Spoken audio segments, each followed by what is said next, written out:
चोरी। ट्रेन जैसे ही फरीदाबाद स्टेशन से चली, यात्रियों में थोड़ी हलचल होने लगी। लोग अपना सामान समेटने लगे।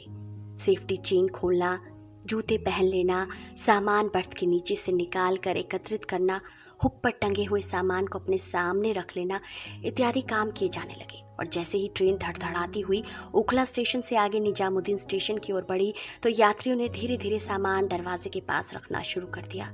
14-15 वर्ष का एक लड़का, जिसने अभी कुछ देर पहले ट्रेन के फर्श को झाड़ू से साफ किया था, अब यात्रियों से पैसे मांग रहा था। कोई दे रहा था, कोई टाल रहा था। एक महिला यात्री ने अपने बटुए से 5 रुपए निकाल कर उसे दिए और बटुए को अपने बैग के जिप खोल के उसमें रख दिया। क्रमानुसार वह बैग भी सामान के साथ दरवाजे के पास पहुंचा दिया गया और सुरक्षा हेतु वह महिला वहीं जाकर खड़ी हो गई। गाड़ी जैसे ही आउटर कैबिन के सामने से गुजरी, लड़का शौचालय के पास रखे ढेर सारे सामान के पास पहुंचकर खड़ा हो गया। उसने महिला के बैग से बड़ी सफाई से उसका बटुआ निकाला, शौचालय में जाकर उसे पैंट में दबाया और बाहर आकर गाड़ी रुकने की प्रतीक्षा करने लगा। वह महिला किसी से कह रही थी, अरे इन मांगने वाले लड़कों से सावधान रहना, पता भी नहीं चलता और पैसे निकाल लेते हैं ये लोग। इनके माँ बाप इन्हें चोरी करने ही तो ट्रेन में भेजते हैं। लड़का सोचने लगा, मेरे घर में तो सिर्फ मेरी बहन और माँ ही है जिन्होंने 2 दिन से ढंग से कुछ नहीं खाया, पर चोरी करने को तो मुझे कभी नहीं कहा।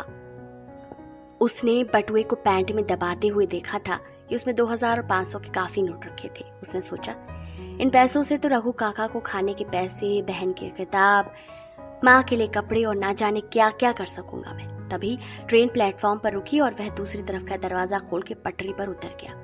कुछ देर वहीं रुककर अचानक उसने कुछ सोचा और फिर ट्रेन में चढ़ गया। तब तक यात्री उतर चुके थे। वह महिला भी अपना सामान उतार कर बटुए की बात से बेखबर शायद किसी की प्रतीक्षा कर रही थी। लड़का उसके पास आया और सीधा उसके पैरों पर से रख दिया और बोला, माँ जी, मैंने आपका बटुआ निकाला है, पर मैं चोर नहीं हूँ। मेरी माँ ने मुझे चोरी करने नहीं भेजा माँ जी। उसने तो 2 दिन से ढंग से खाना भी नहीं खाया। हमें उधार खाना मिलना बंद हो गया है। मेरी बहन को फोटो वाली किताब चाहिए। कल वह रोने लगी तो माँ ने उसे मारा, पर माँ ने मुझे चोरी करने को नहीं कहा माँ जी। इतना कह के लड़के ने बटुआ उस महिला को दे दिया और रोते हुए फिर से कहने लगा, देख लीजिए, मैंने इसमें से कुछ नहीं निकाला।